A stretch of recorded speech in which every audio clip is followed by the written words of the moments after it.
If you're so smart, translate this, says CEO laughing to Janitor who asked for a raise. Martin Reynolds clutched the crumpled paper between his fingers as he waited outside the presidential office.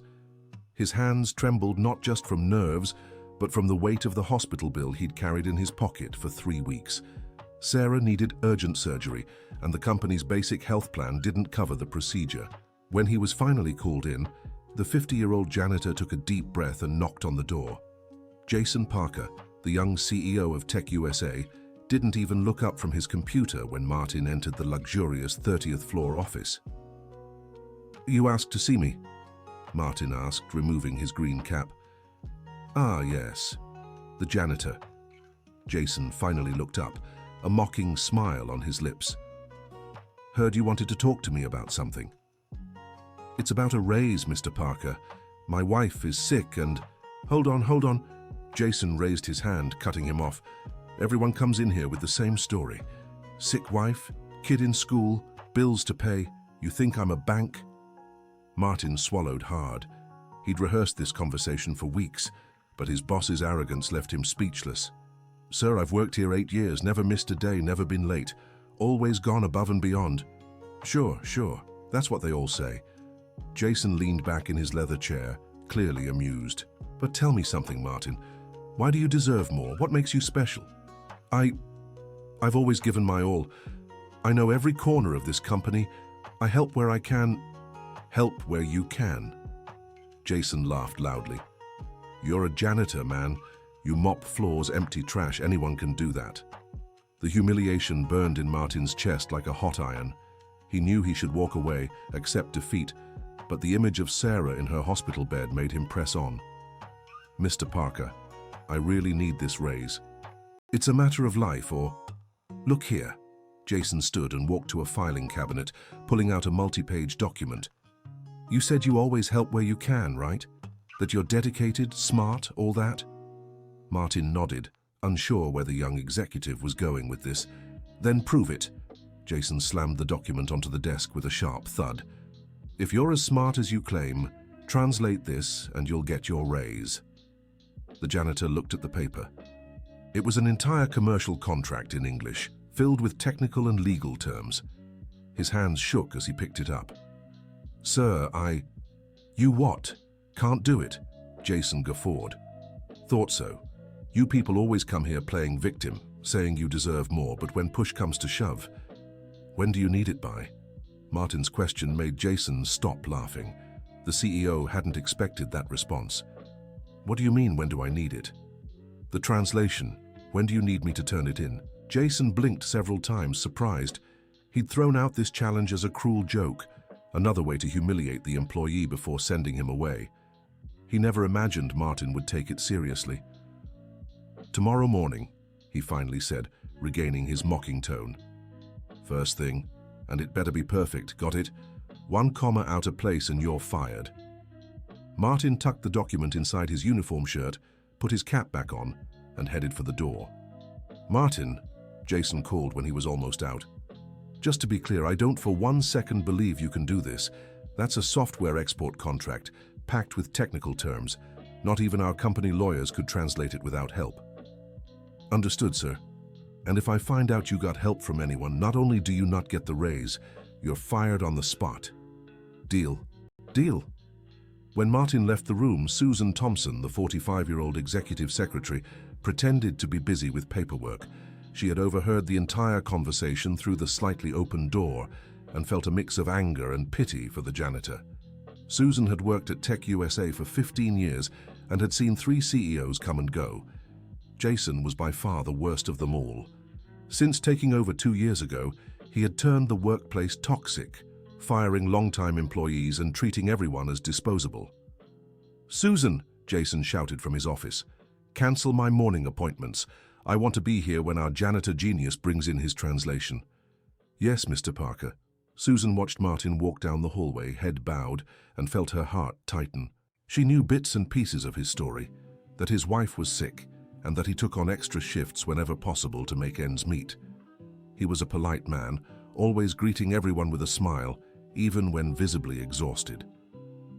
That night, Martin got home at 8. The two-bedroom apartment in South Bronx was quiet. Sarah was asleep in the bedroom, medicated against the pain that had worsened in recent weeks.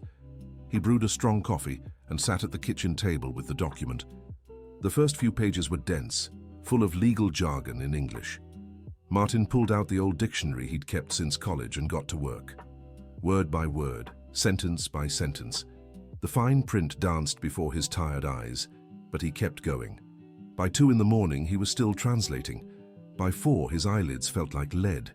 By 6, when the alarm went off, Martin had only slept 2 hours, his head resting on the papers.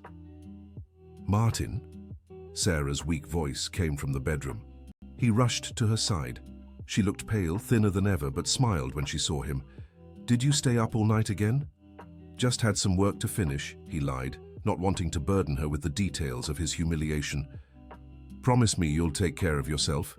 I don't want you getting sick too." Martin kissed her forehead and promised. Then he took a quick shower, put on his uniform, and left for work, carrying the still unfinished translation. Throughout his shift, whenever he had a spare moment, Martin kept working on the document. He hid the pages in the cleaning supply closet and used every break to translate a few more lines.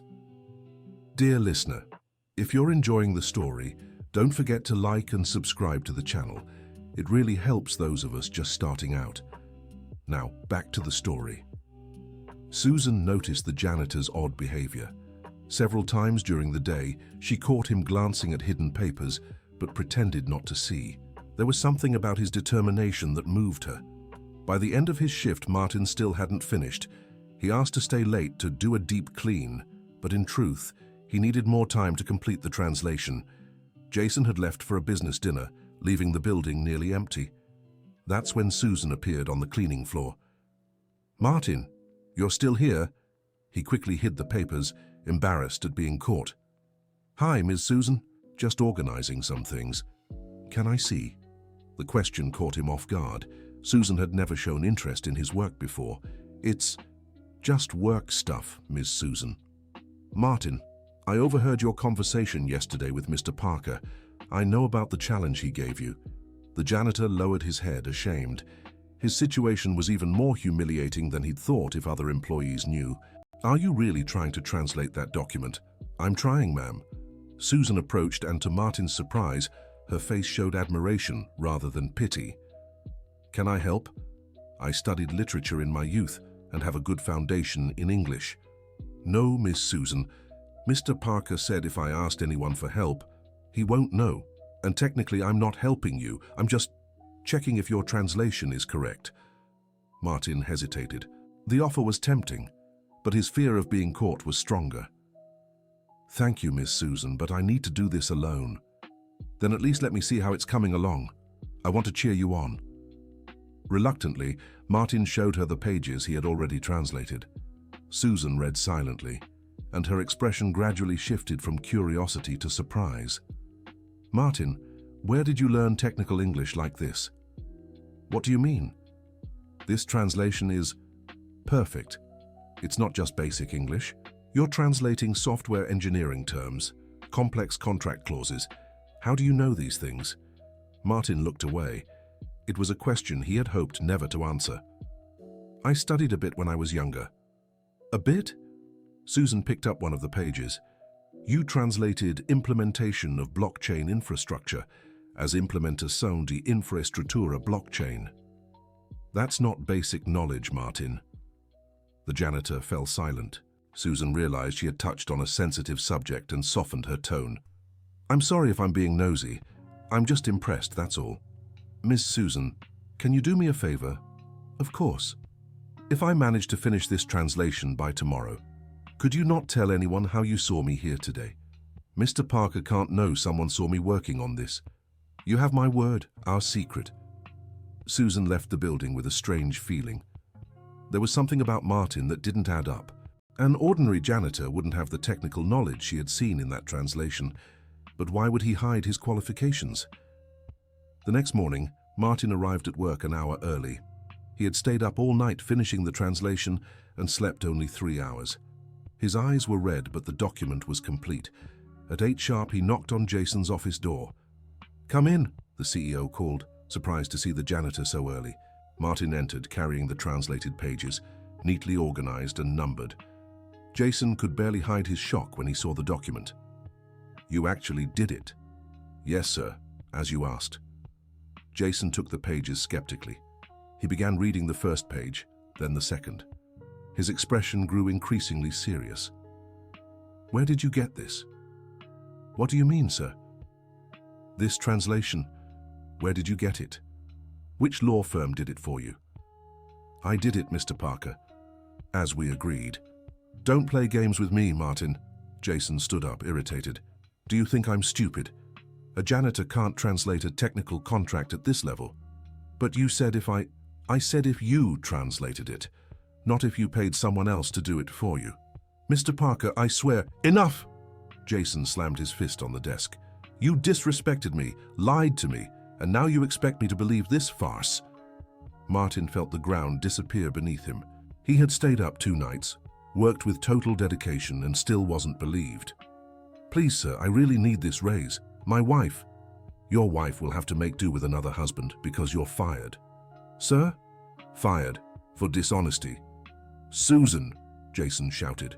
The secretary appeared at the door, feigning surprise. "Call HR. Martin is being let go today. And note in the report, it's for just cause." Susan looked at Martin, who was pale, then at Jason.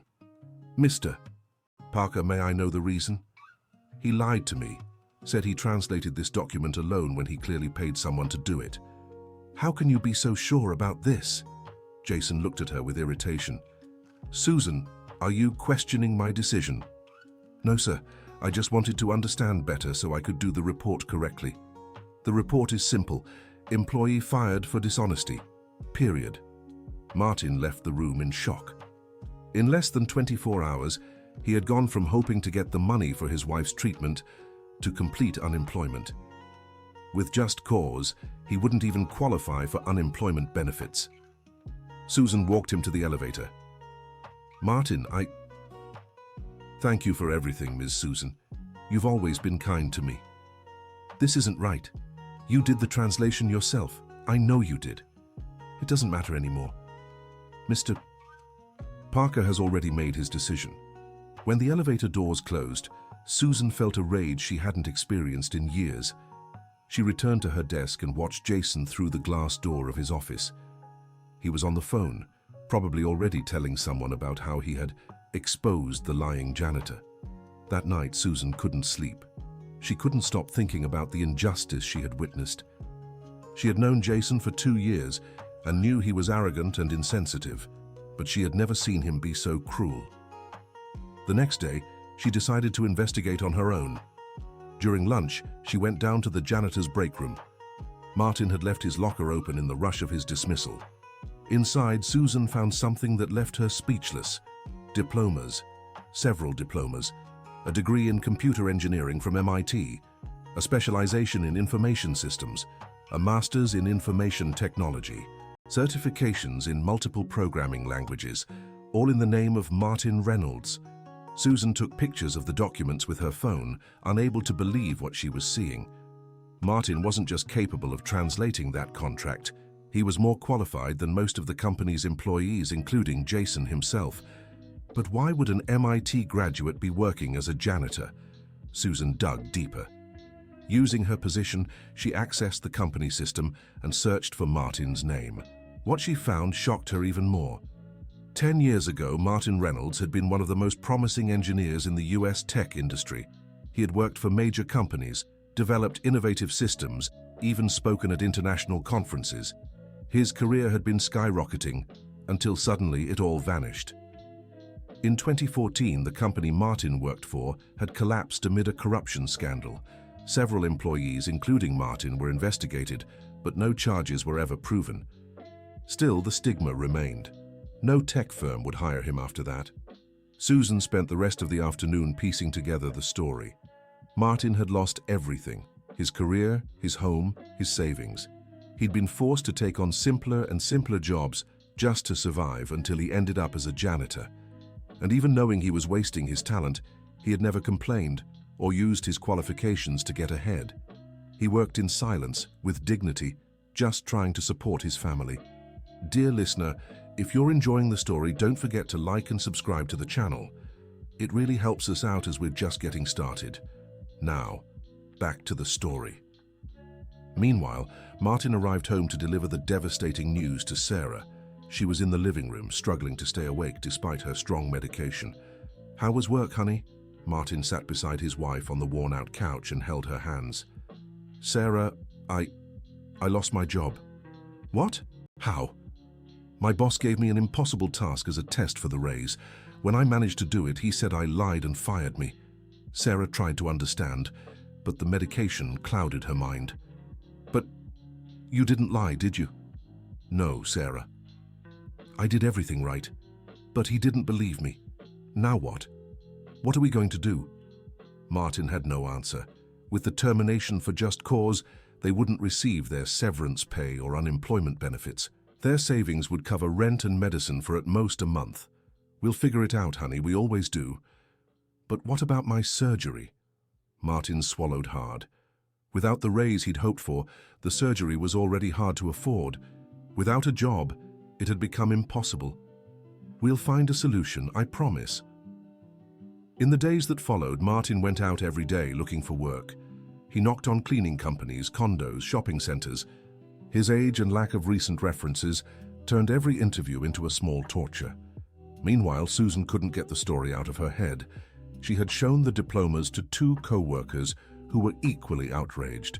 The injustice done to Martin was spreading through the halls of Tech USA. Jason, oblivious to what was happening around him, continued his work routine. Until an unexpected event changed everything. On Thursday morning, Jason received an urgent call from New York. The company was about to close a multi-million-dollar deal with an American multinational, but a technical issue had arisen in communication. The company's simultaneous translation system had failed right during the most important video conference of the year.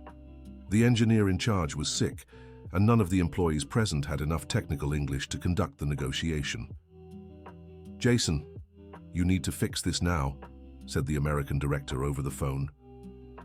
"If we don't close today, they'll go to the competition." Jason panicked. His own English fluency was limited to basic conversations. He couldn't handle a complex technical negotiation. "Susan," he shouted, "call every translation company in the city. I need an interpreter here in an hour." Susan made the calls, but the answer was always the same. No technical interpreters were available on such short notice. "Mr. Parker," Susan said after exhausting all options, "no one can come today. The earliest would be tomorrow morning." "Tomorrow is no good. The contract expires today." Jason paced the room, desperate. $20 million were at stake, and his career depended on the success of that negotiation. Then Susan had an idea she knew was risky but could change everything. "Mr. Parker, I might know someone who can help." "Who?" "Anyone will do at this point. But you have to promise me you'll give the person a chance, no matter who it is." "Susan, for God's sake, I need an interpreter now. Who is it?" "Martin Reynolds." Jason stopped walking. "The janitor? Are you out of your mind?" "Mr. Parker, I've learned some things about Martin that you don't know." "Susan, I don't have time for..." "He's an engineer with a degree from MIT, a master's in information technology. He worked for big companies before coming here." Jason stared at her as if she'd spoken another language. "What are you talking about?" Susan grabbed her phone and showed him photos of the diplomas. "He never lied about the translation, Mr. Parker. He really has the knowledge for it, and much more." Jason looked at the photos in silence. His pride battled with the desperation of the situation. Why did he never say anything? "I don't know, but he's our only option now." The CEO glanced at the clock. 40 minutes until the video conference. "Where is he?" "Probably job hunting, but I have his number." "Call him, now." Susan dialed the number with her heart racing. On the other end, Martin answered with a tired voice. "Martin, it's Susan from Tech USA. I need to talk to you urgently." "Hi, Ms. Susan. Did something happen?" "Mr. Parker wants to talk to you. It's about work." "Ms. Susan, I don't understand. He fired me." "I know, but something came up. Can you come here now?" Martin hesitated. The last thing he wanted was to face Jason again. It's important, Martin. Very important. 30 minutes later, Martin walked back into the Tech USA office. He was wearing his usual outfit, dark jeans and a simple dress shirt. Susan met him in the lobby and escorted him to the elevator. Martin, what I'm about to tell you will be hard to believe. What's going on, Ms. Susan? Mr. Parker is desperate. The company is about to lose a $20 million contract if they don't get a technical interpreter in the next few minutes. Martin stared at her, confused. And what does that have to do with me? I told him about your degrees. Martin stopped walking. You did what? I'm sorry, I know I should have asked first, but I couldn't let that injustice stand. Ms. Susan, Martin, this is your chance to show who you really are. And who knows, you might even get your job back. The elevator doors opened on the 30th floor. Susan led Martin to Jason's office, where he was visibly nervous. Martin, Jason said as he entered. Susan told me about your background. Mr. Parker, I can explain. No need to explain now. I need your help. Jason quickly summarized the situation. The video conference with the Americans would start in 15 minutes, and he needed someone who could simultaneously translate a complex technical negotiation about enterprise management software. Can you do this? Jason asked. Martin looked at the executive who had humiliated and fired him just days before. His first instinct was to say no and walk away. But then he thought of Sarah, the surgery she needed, the bills piling up. I can. Are you sure? I can't afford any risks. I'm sure. Jason led him to the meeting room where the video conference equipment was set up. The connection to New York was already live, but the sound was muted. The American executives are from Global Tech Inc. They want to implement our management software across all their global branches. The contract includes specific customizations and 5 years of technical support. Martin nodded, quickly scanning the documents Jason had spread on the table. Anything specific I should know? They're very direct and technical. They don't like small talk. At exactly 2 o'clock, Jason unmuted the call. On the screen appeared 3 American executives, 2 men and a woman, all middle-aged with serious expressions. Good afternoon, Mr. Parker, said the oldest executive. I hope you're ready to finalize this deal today. Jason glanced at Martin, who immediately translated, Boa tarde, Sr. Parker. Espero que esteja pronto para finalizar este negócio hoje. Tell them I'm ready, and that I brought our technical specialist to clarify any doubts they might have, Jason told Martin. Mr. Parker says he's ready, and he brought our technical specialist to clarify any doubts you might have, Martin translated fluently. The meeting lasted 2 hours. The Americans asked complex technical questions about software architecture, security protocols, system integration, and scalability. For each question, Martin didn't just translate. He anticipated specific technical terms, making communication seamless. Jason quickly realized Martin wasn't just a competent translator. He deeply understood the technical concepts being discussed, and at times even suggested more precise answers. Actually, said the American executive during a discussion about encryption, your technical specialist seems to understand our concerns better than expected. Can he answer directly? Martin translated the question for Jason, who hesitated for a moment before nodding. Yes, he can answer directly, said Jason. Ma'am, said Martin, switching back to perfect English, I understand your concerns about end-to-end encryption in a cloud environment. Our system uses AS256 encryption with dynamic key rotation, which ensures both security and performance. Would you like me to explain the technical details? Susan, who had been watching from the doorway, saw the look of complete shock on Jason's face. Martin wasn't just translating, he was leading a technical negotiation in fluent English like a senior executive. The meeting ended with the Americans thoroughly impressed and ready to sign the contract. They specifically praised the technical expertise of the team. Your technical specialist is excellent, the lead executive said before disconnecting. We feel confident moving forward with this partnership. When the screen went black, the room fell silent. Jason stared at Martin as if seeing a ghost. Who are you? He finally asked. I'm Martin Reynolds, sir. The janitor you fired on Monday. No, I mean, how do you know all this? How can you... I used to work in this field, Mr. Parker, a long time ago. Jason sank heavily into his chair. He was beginning to grasp the magnitude of his mistake. Why didn't you ever say anything?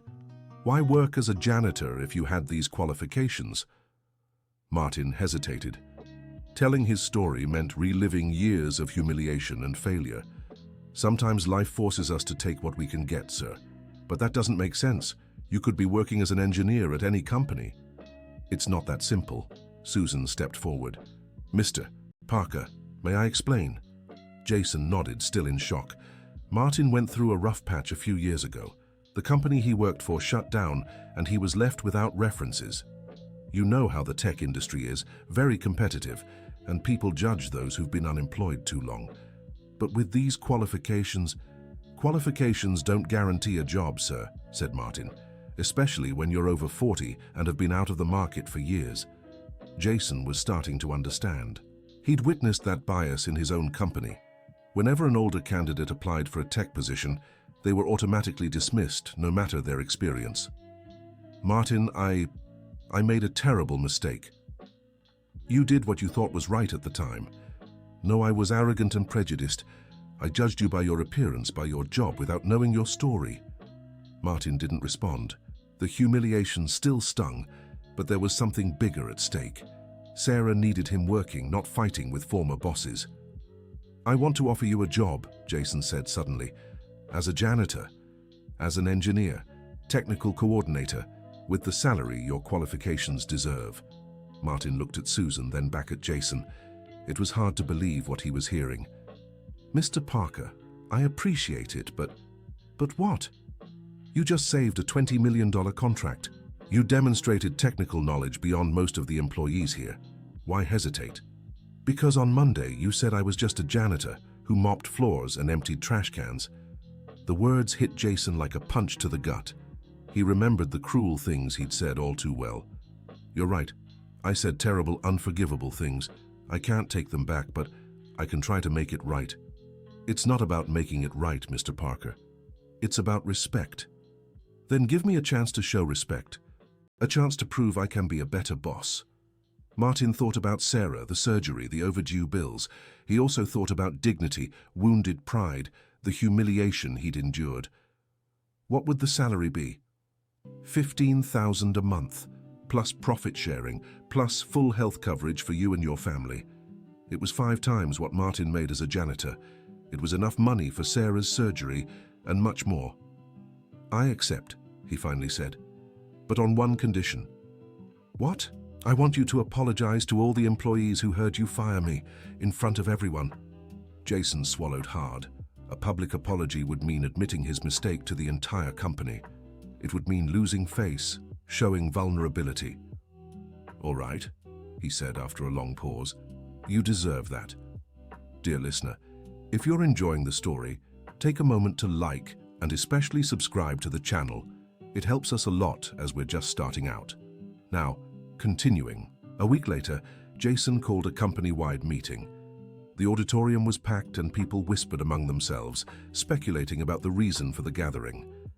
Susan had quietly shared Martin's story with her closest colleagues, so some already knew what was coming. Others were just curious. Martin sat in the front row wearing a suit and tie for the first time in years. Sarah was beside him, still weak but visibly better after starting the proper treatment. Jason took the stage, clearly nervous. It was the first time in 2 years at the company that he'd called a meeting to apologize instead of scolding or announcing layoffs. Everyone, I brought you here today to talk about something that happened last week that made me reflect on the kind of leader I've been. The room fell completely silent. Many of you know Martin Reynolds, who worked in cleaning. Last Monday, I fired him unfairly after humiliating him publicly. Murmurs spread through the auditorium. Some employees looked at Martin in surprise. What I didn't know and should have is that Martin is an MIT graduate with a master's in information technology, with more technical experience than most of us here. The murmurs grew louder. People began whispering to each other, stunned by the revelation. Martin worked as a janitor not because he wasn't qualified, but because the job market can be cruel to people over 40. And instead of investigating, of getting to know my employees better, I chose to judge by appearances. Jason paused, visibly emotional. Last Thursday, when our company was about to lose a $20 million contract, it was Martin who saved us. He led a complex technical negotiation in fluent English, demonstrating knowledge I never imagined existed within this company. The auditorium was now completely silent, everyone hanging on the CEO's words. That's why I'm here to do 3 things. First, publicly apologize to Martin for how I treated him. Second, announce that he's been hired as our new technical coordinator. And third, admit to all of you that I need to be a better leader. Jason turned directly to Martin. Martin, I'm sorry. Sorry for the arrogance, the prejudice, the humiliation. You didn't deserve any of that. Martin stood and walked to the stage. The auditorium erupted in applause. Many employees rose to their feet, especially those in cleaning and maintenance who felt represented in that moment. Thank you, Mr. Parker, Martin said into the microphone. And thank you to all my colleagues who always treated me with respect, no matter my position. He looked at Susan in the audience and waved. There are people in this company who always knew how to see beyond appearances. It was because of them that I wanted to stay here, even when I could have gone somewhere else. After the meeting, Martin officially started as technical coordinator. His first days were challenging, not because of the work itself, but because of his colleagues' adjustment. Some treated him with exaggerated respect, as if they needed to make up for the past. Others seemed embarrassed for having ignored his existence when he was a janitor. But gradually things settled down. Martin quickly proved he deserved the position not just because of his education, but because of his competence. His projects improved the company's efficiency by 40% in the first 3 months. Jason also changed. The incident with Martin had forced him to question his own leadership. He began talking more with the employees, learning their stories, valuing people he had once considered invisible.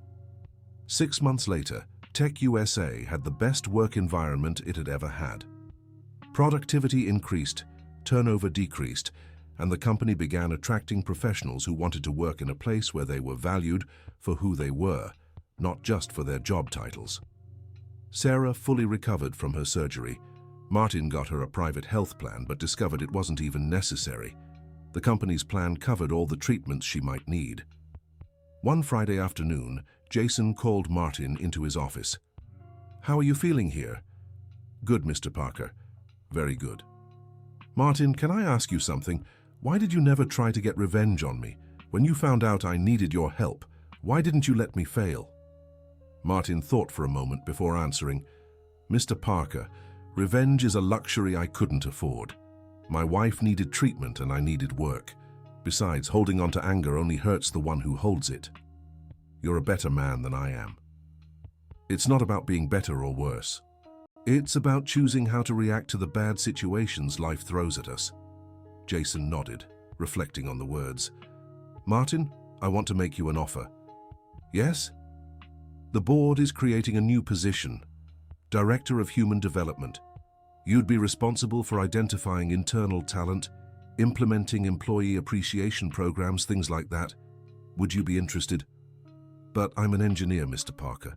I don't have a background in human resources." "You have something better than a background. You have experience. You know what it's like to be treated poorly and how that affects a person.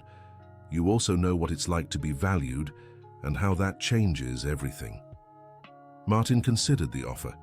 It was a big responsibility, but also an opportunity to help other employees who might be going through what he had. "I accept, but only if I can implement one specific program." "Which one?" "An internal retraining program. A lot of people here might have hidden talents, unused qualifications. I want to create opportunities for people to grow within the company." "I love the idea. You'll have the board's full support." A year after the humiliation in the executive boardroom, Martin was back in that same room, but now he occupied one of the seats at the board meeting, presenting the results of the program he had created. "Over the last 6 months," he told the executives present, "we've identified 12 employees with underutilized qualifications, a receptionist with a degree in marketing, a security guard with technical training in electronics, 2 janitors with high school diplomas who wanted to go to college." The numbers he presented impressed everyone. The company was promoting internal employees, saving on external hires, and creating an environment where everyone felt valued. The most important thing, Martin continued, is that we've created a culture where people aren't afraid to show their talents, where internal promotions are seen as normal, not as exceptions. Susan, who now held the position of administrative manager, smiled proudly during the meeting. It had been her who discovered Martin's diplomas, and now she saw how that discovery had transformed the entire company. After the meeting, Jason asked to speak with Martin privately. "You know our company is growing very fast, right?" "Yes, the numbers are excellent. The board is considering opening a branch in Chicago. We'd need someone to lead the project. Someone technical, but who also understands people." Martin already knew where the conversation was heading. "Are you offering me the management of the new branch?" "I'm offering you the regional directorship. You choose the entire team, implement your work philosophy from the start. It'd be like creating a new company." It was a tempting offer, but Martin thought of Sarah, who was adjusting well to her treatment in New York. "Can I talk to my wife first?" "Of course. And Martin, whatever you decide, I want you to know you've transformed this company, and you've transformed me too." That night, Martin told Sarah everything. They talked late into the night, weighing the pros and cons of the move. "What does your heart say?" Sarah asked. "My heart says I want to accept, but my head says we shouldn't take risks when everything is going so well. Martin, you spent 10 years hiding, accepting less than you deserved. Now that your skills have been recognized, you can't hold yourself back out of fear. And you? How do you feel about the move?" "Scared," Sarah admitted, "but also excited. I think we deserve an adventure after everything we've been through." On Monday, Martin accepted the offer. The news spread quickly through the company, sparking mixed reactions. Many employees were sad to see him go, but understood it was a unique opportunity. Susan organized a farewell party on Martin's last day at the New York headquarters. Nearly every employee showed up, from executives to cleaning staff. "Everyone," Martin said in his farewell speech. "When I arrived here 8 years ago, I just wanted an honest job to support my family. I never imagined I'd find a second chance in life." He looked at Jason, who stood among the other employees. "I've learned that everyone deserves an opportunity to prove their worth. I've learned that mistakes can be corrected with goodwill, and I've learned that a company is made of people, not titles." The applause was long and emotional. Several employees came forward to say goodbye personally, sharing how Martin's example had inspired them to pursue professional growth. Jason was the last to say goodbye. "Martin, thank you for giving me a second chance too. Thank you for having the humility to change, Mr. Parker. You can call me Jason now, we're fellow directors." They embraced, sealing a friendship that had begun in humiliation but grown through mutual respect. 6 months later, Martin was in Chicago in the office of Tech USA's new branch. The company had grown from 5 employees to 50 in record time. The work environment he created there was even better than in New York because it had been designed from the start with a focus on valuing people. Sarah was adjusting well to the new city.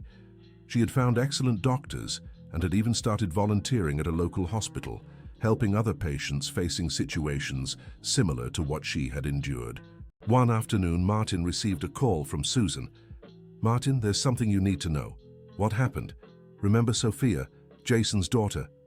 Martin vaguely remembered. She was a 16-year-old teenager who sometimes showed up at the company.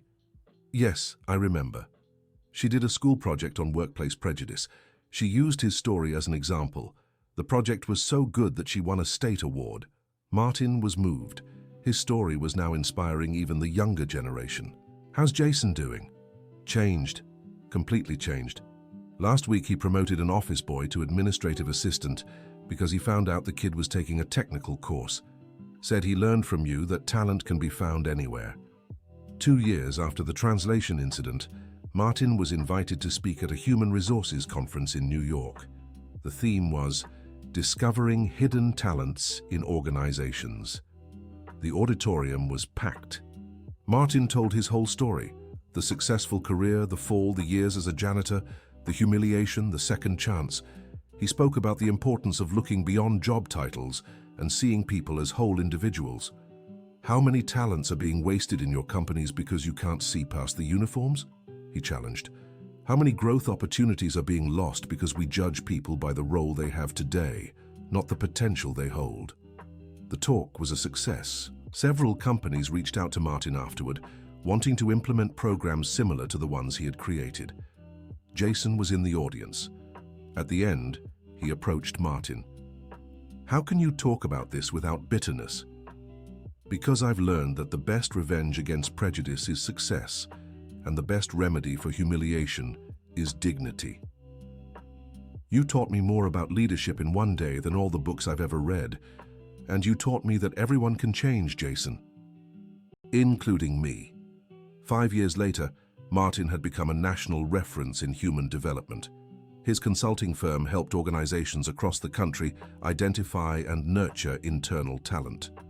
Sarah had fully recovered and had become one of the lead volunteers at the hospital where she was treated.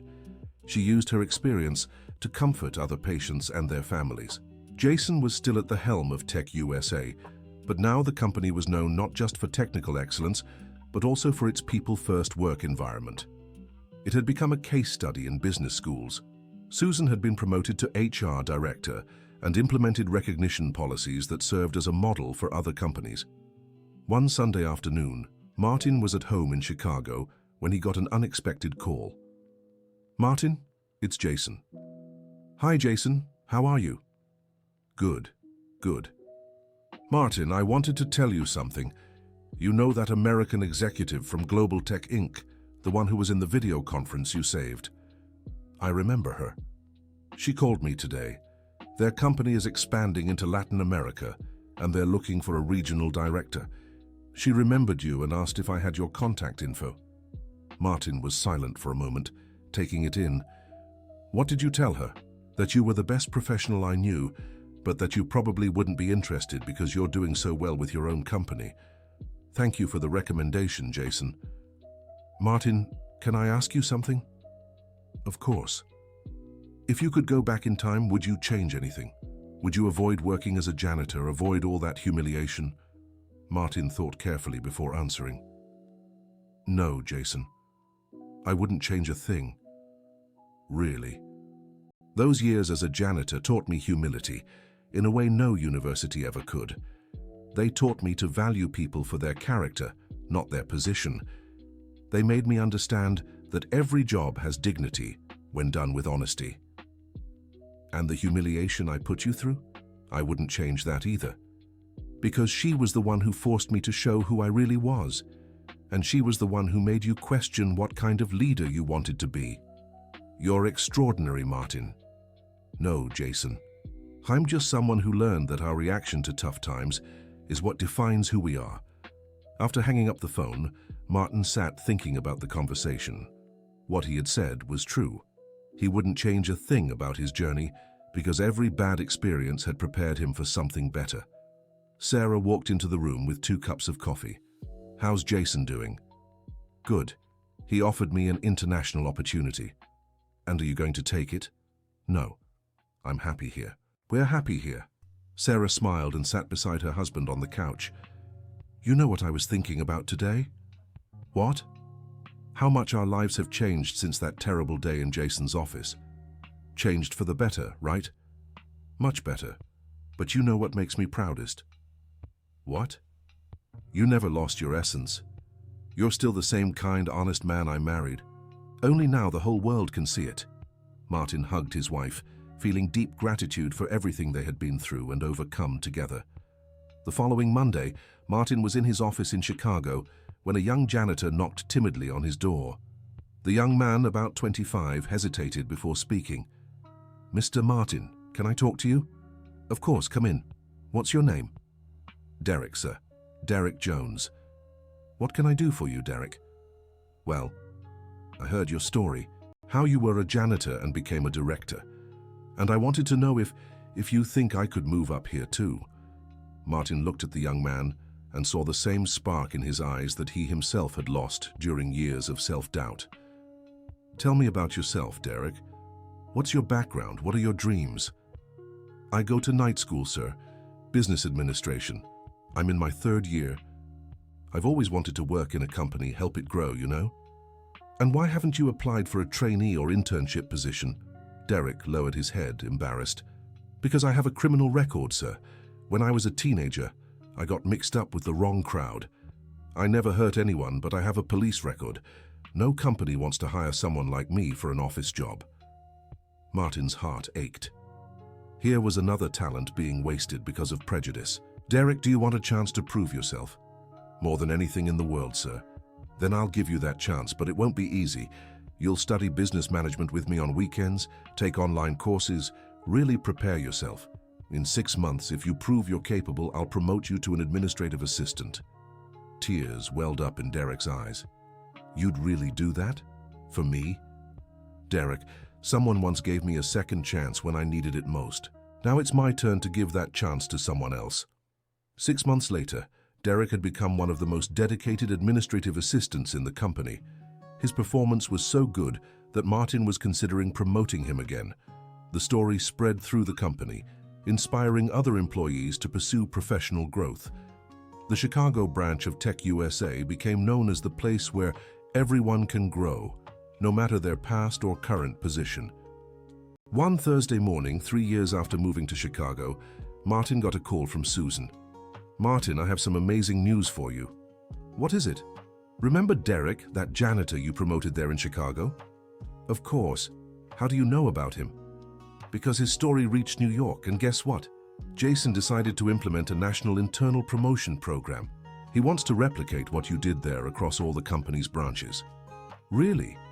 And there's more. He wants to invite you to be the National Director of Human Development. You would be responsible for implementing appreciation programs across all Tech USA units in the country. Martin Reynolds fell silent, processing the offer. Susan, would that mean moving back to New York? Not necessarily. You could coordinate everything from Chicago, traveling when needed. Let me talk to Sarah first. That night, Martin and Sarah had a long conversation about the offer. It was an opportunity to expand the impact of the work he'd been doing, but it also meant more responsibility and more time away from home. What do you think? Martin asked. I think you should accept, Sarah replied without hesitation. Even knowing I'll be traveling more? Martin, you're changing lives. Derek is just the beginning. Imagine how many more people you could help with a national reach. Are you sure? I am. And you know why? Because I saw the spark in your eyes when you told me about the offer. It's the same spark you had when you were young and dreamed of making a difference in the world.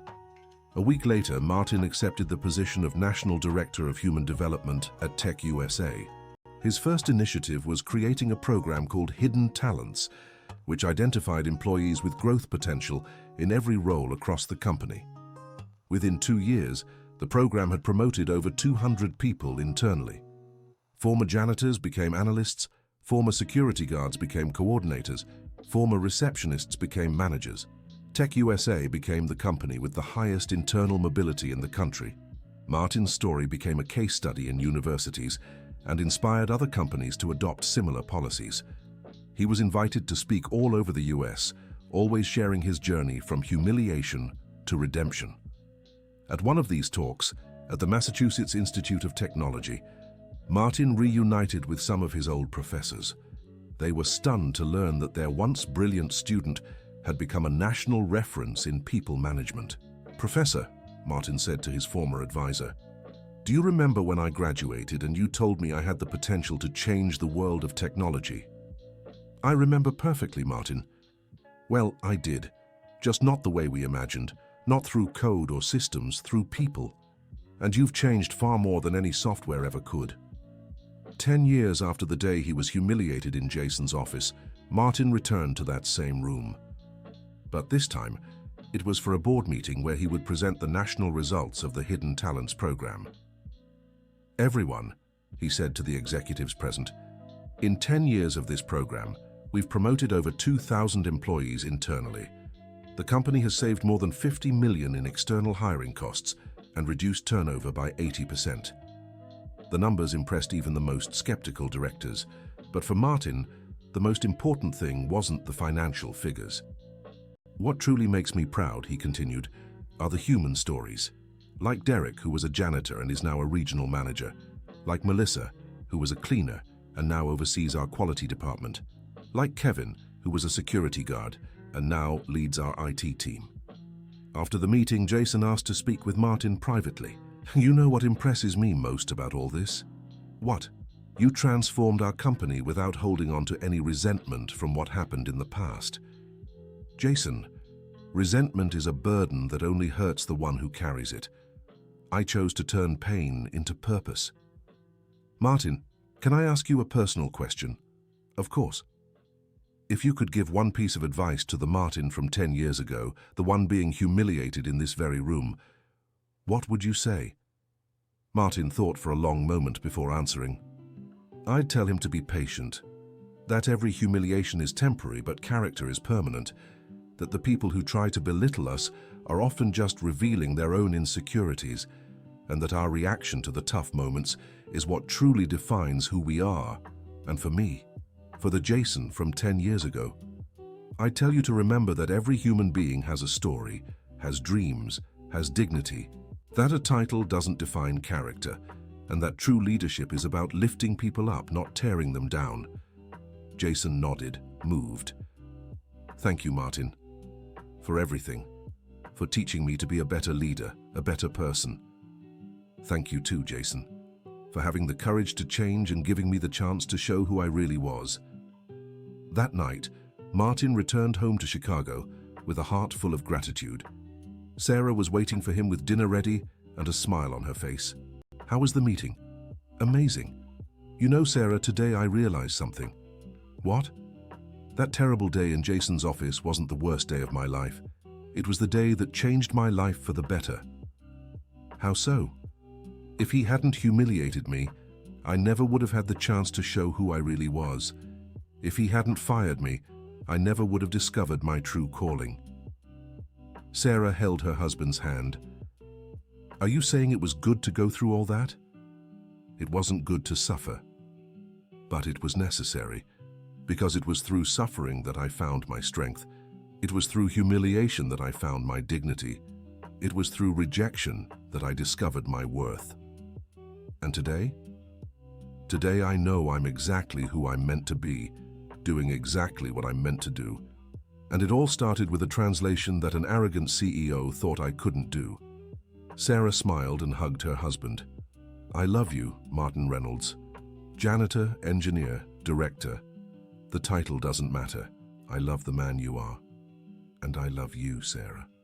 Thank you for never doubting me, even when I doubted myself. End of story. Now tell me what you thought of this inspiring story and how it moved you. Do you know someone who's been through a situation like Martin's? Leave your honest thoughts in the comments, and don't forget to hit that like button and subscribe to the channel so you don't miss any of our heartfelt stories. Your participation means so much to us.